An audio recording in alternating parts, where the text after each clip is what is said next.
My name is Scott Mills. I'm the commander of the 355th Wing at Davis-Monthan Air Force Base in Arizona. Hi, I'm Mike Becker. I'm the command chief here at Davis-Monthan Air Force Base in the 355th Wing. I have been personally affected by suicide. I have lost more friends following the war to suicide than I ever did during the war. The Air Force is focused in September on suicide prevention. That's such an important topic because it's something that affects every airman in the force. Every airman, from our youngest airman on Davis-Monthan, who's actually a 17-year-old living in the dorms right now, all the way to our most senior airman, Major General Pettis. It affects every single airman on this base because it's something that we all go through, and it's something that everyone has experienced in some way, shape, or form. Whether you talk about a hardship that you're going through and where you exist on that continuum of how you're doing, it's important to understand that, number one, the entire base is here for you. The entire base is going to care about what you're going through and help you to walk through to that other side. It's important this month to recognize that someone you know may be going through a hard time as well. And looking yourself in the mirror and thinking, am I going to be the person that person comes to for help?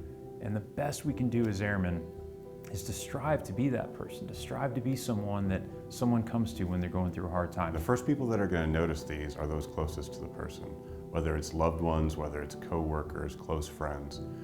If someone talks about feeling like they're a burden, if someone feels like they're not contributing to their work center, if someone talks about above normal feelings of guilt or despair, these are the first signs that we'll often see.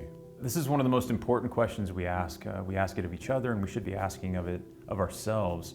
What do I do?